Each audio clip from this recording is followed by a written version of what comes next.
It's another beautiful day. You want to hear a story? So I went and I bought a new mic and one of those big ones that hangs on you clip it onto the desk and then it's like a big old mic. It hangs right here so I could use both my hands to talk instead of holding on to everything. And it looked like this. Excuse me while me and my big old puffy microphone pop in here for a second. But it sounded like this. So we're back to this. Let's watch some stuff. This conspiracy theory states that Joe Biden either has a clone or the elites that are in control are using deepfakes to get their agenda out. Many people have been noticing differences in his ears, his nose, and his chin, and not to mention his voice as of recently. Can you see a difference? If you couldn't, check out these two videos that were posted on the 26th, hours apart. As we fight inflation, you can't be pro-insurrection and pro-cop. Bringing down gas prices is a big plug-in job. You can't be pro-insurrection and pro-democracy. You can't be pro-insurrection and pro-American. Here's the good news. Gas prices have dropped every day this summer. That's more than 40 days in a row. Donald Trump lacked the courage to act. We now have 40,000 gas stations in the United States, but the price of gas is $3.99 or less. The brave women and men in blue all across this nation should never forget that. Is that the same person? What do you think? Now that was super weird, wasn't it? His face was like squishy in one of them, like the eyes weren't in the right place and everything's just kind of a little off. I never really noticed that. I mean, I don't pay attention. I probably should, but I'm not so good at the politics. Probably because I don't pay so much attention to it. Speaking of politics, we're going to do some politics today. I do apologize because, like I said, not my zone. And I'm going to do a little bit serious, and then there's going to be some conspiracy theory. I'm just going to kind of mix them in there together and get a feel for it. It was a request, and I'm filling out the request, and let's see how it goes. Hey, thanks for hanging out. If there's a topic you'd like me to cover, please let me know down in the comments below, and I'll do my best to get it in one of my upcoming videos. If you're having a good time, pop on over and hit that like button. Maybe consider subscribing. And come back tomorrow, because I'm making a new video every day. So the economy is not doing as well as you might think, and here's exactly what they are not telling you. Although you hear everyone complaining about the job market and inflation, the data seems to show that economically, we're doing much better than we were last year. Let's break it down. By now, I'm sure most of you have heard of all the corporate layoffs happening over the past year. But if you look at unemployment data, we're still at historic lows, hovering at 3.8%. And Biden's administration claims that 14.8 million new jobs have been added since he took office. But what they fail to realize is the record amount of people having to take on multiple jobs to make ends meet. This phenomenon also proves that inflation might just be higher than the 3.5% the data shows. If people have to take on multiple jobs, then by definition the jobs they have aren't paying enough to cover their expenses, which could be fully attributed to inflation and higher costs of living. And one often overlooked aspect of the economy is the national debt, which currently stands at a staggering $35 trillion. And something even scarier is that we're adding an additional $1 trillion of debt roughly every 100 days. But here's the data they don't show you. Credit card debt is at all-time highs. Personal savings are rapidly dwindling, bankruptcies are up, and the rent-to-income ratio still remains extremely elevated. And the craziest thing about all of this, the stock market is still trading at all-time highs. I'm pretty sure I've got another video slated for today that's going to discuss a little bit about why the stock market is doing so well.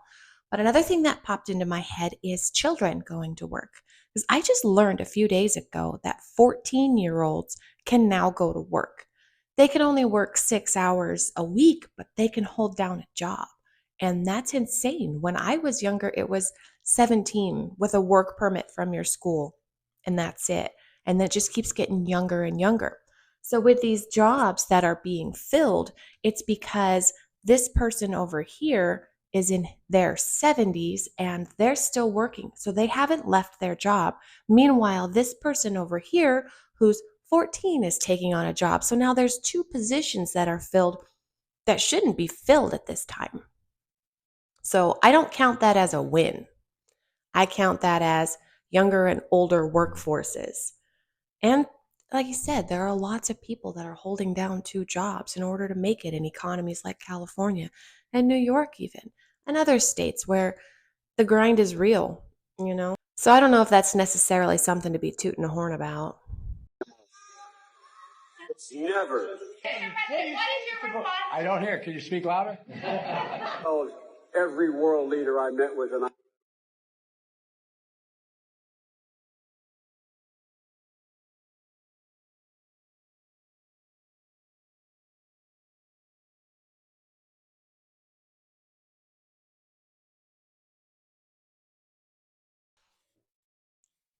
Check that out.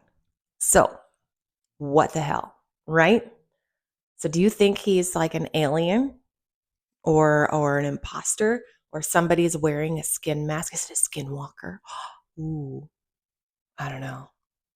That's crazy though. That's an interesting thing to happen. Oh, you know what? Here, watch this next video real quick, and it's just going to open more questions. Actually, earlobes really commonly do change just like this with poorly executed facelifting surgery. It's called a pixie ear deformity. It takes a detached earlobe and makes it look attached. It's one of the most common complications of facelifting surgery.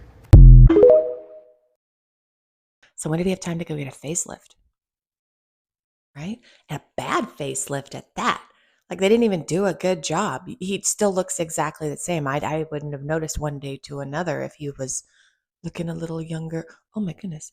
If he was looking a little younger and then the ears were like, how does that even, do they like pull it in here and sew your ears to it? Is that how? That's weird. That's weird. But so now he got a facelift, a really bad facelift, or he's an alien. Do you think he's like a reptilian? Ooh. Or does the Illuminati have like somebody in place that's just wearing a skin mask and they're not doing a very good job at that? What do you think? Let me know. It's time to vote. Either way, the man's kind of a joke.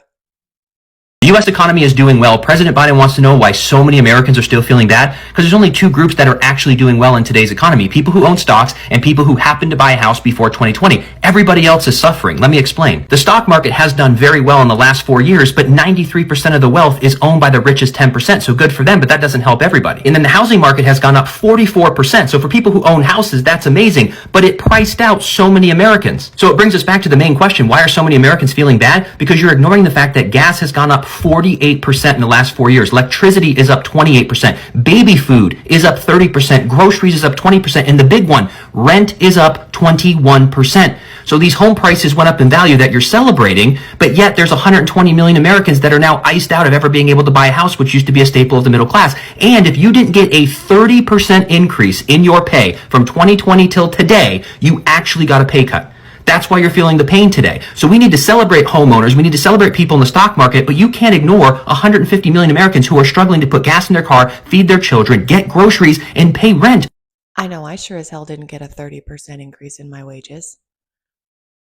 I own a business. In fact, we had to reduce our prices because our consumer is John Q. Public and they can't afford to pay more for our service. We're a luxury.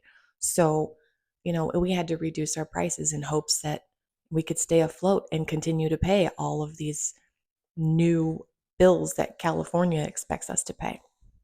I mean, my daughter, she went from $16 to $20 in a day, and that's not even a 30% raise.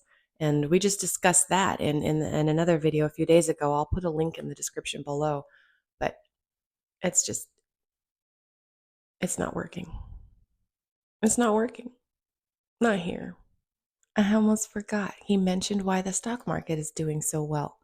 Because all of the super rich people are the ones with a majority of the money in the stock market. So no wonder it's doing so well. But I don't understand why I have to be rubbed into their statistics. Just because those things are doing well doesn't mean that everybody else is. 10% of the people shouldn't be writing the story for everybody else. We know the real reason Biden is is disobeying the Supreme Court and is deciding to wipe out student loans. It's not because he cares about your student loans. It's not because of anything. This is the Democratic Party's way to buy black votes, to buy minority votes, to buy people that can't financially pay off votes. He did to get your mind off the fact he hasn't done anything. He's destroyed the economy. He's destroyed high inflation, crime-ridden cities.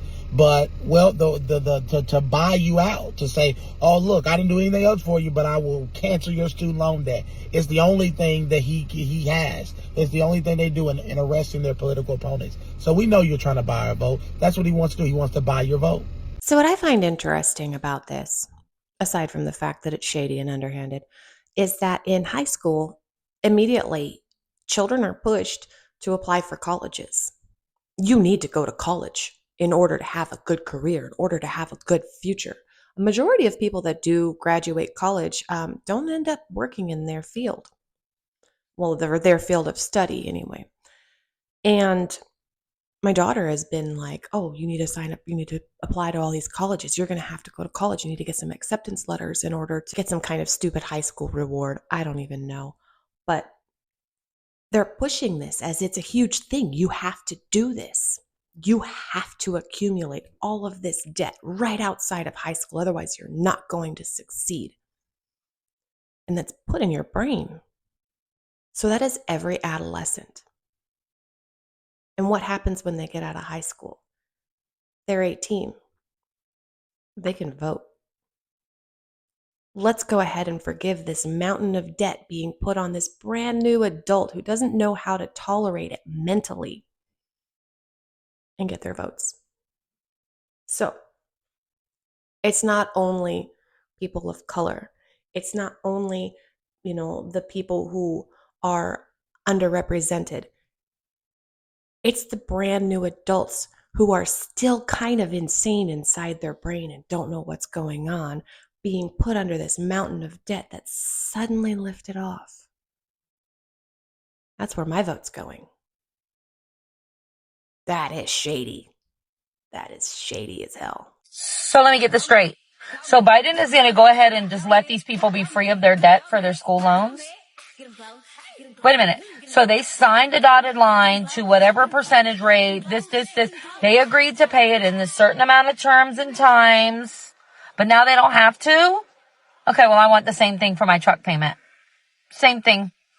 I'm paying $700 a month. I don't want to pay it anymore. So go ahead and free me up of that loan.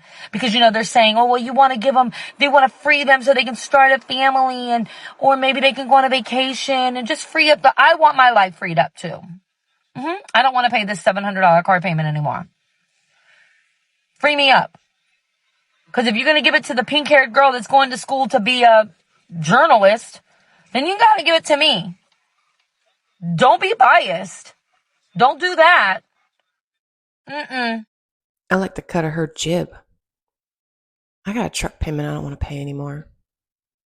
How do we get that to happen? This was just declassified about the Denver airport. In a shocking turn of events, President Biden unveiled documents addressing hidden doomsday rooms situated beneath Denver's bustling heart. This revelation has rocked the nation, simultaneously intriguing and alarming citizens. Denver, a city known for its rocky landscapes and thriving art scene, has now become the epicenter of a growing controversy. Why Denver of all places? The question reverberates through the whispering corridors of the airport down to the alleged concealed rooms beneath. The answer, however, evasively eludes us, only heightening the suspense. As we delve deeper into this enigma, we attempt to unravel the many layers it presents. Joined by experts and enthusiasts alike, we are to decode the mysteries enshrouding not only Denver, but America's busiest airports. Stay tuned as we dive deeper, endeavoring to solve the mysteries surrounding America's busiest. I must have missed this announcement. He exposed that there's panic rooms underneath the airports or something. Is that where they're going to take all of the elites when the cataclysm happens? When the world shifts, everybody's going to go to the airport? No, that's silly. That's silly. I mean, it's possible, right? I don't know. But I didn't know that he revealed some super secret stuff underneath the airports. That's kind of cool. I'm gonna have to find that video and watch it so that I feel like I learned something. That flows from this open border catastrophe is directly related to this threat to our election integrity. Why is that? You need to understand something really important about federal law. Since 1993, the National Voter Registration Act, we call it the Motor Voter Law, allows people to sign up to vote when they get a driver's license. If an individual only asserts or simply states that they are a citizen, they don't have to prove it. They can register that person to vote in a federal election. And you see, states are currently prohibited, believe it or not, the states are prohibited from asking someone to prove that they're a citizen. The federal voter registration form just has a check-a-box, and if you do that, you're good. The states can't allow it. Well, we think that's a serious problem. And so what we're going to do is the House Republicans are introducing a bill that will require proof of citizenship to vote. It seems like common sense. I'm sure all of us would agree. We only want U.S. citizens to vote in U.S. elections. But there are some Democrats who don't want to do that. We believe that one of their designs, one of the reasons for this open border, which everybody asks all around the country, why would they do this? Why would they allow all this chaos? Why the violence? Because they want to turn these people into voters. Right now, the administration is encouraging illegals to go to their local welfare office to sign up for benefits. Well, guess what? When you go to a welfare office, they also ask you if you would like to register to vote. And so many people, we think, are going to do that. And you know what? The numbers are so high. There's so many millions of illegals in the country that if only 1 out of 100 voted, they would cast potentially hundreds of thousands of votes in the election. That could turn an election. This could be a tight election in our congressional races around the country. It could, if there are enough votes, affect the presidential election. And so that's why House Republicans are going to act. I'm going to announce to you today, here standing alongside President Trump, that we will do everything within our power to ensure that we do have free and fair elections in this country. If we don't have that in a constitutional republic, we have nothing. It's the basis of who we are as a nation, and we owe that to the American people. But among the problems, American issues should be voted on by American citizens, period, dot, end of sentence. There should be no gray area. That should be the end of it. If you disagree with me, please let me know down in the comments below. I'm sure we can have a lovely conversation about it. On that note, I'm going to call it for today. Thank you so much for hanging out with me. I'm sorry about the politics. I know I'm not so great at it, but I hope you enjoyed it, and I hope that the person who requested it, I hope you enjoyed it as well. And I hope to see you tomorrow. Come back tomorrow. I'll have something a little less serious, a little more fun, and a whole lot different, probably. I don't know what tomorrow's got in store yet. Thanks so much. Have a wonderful day.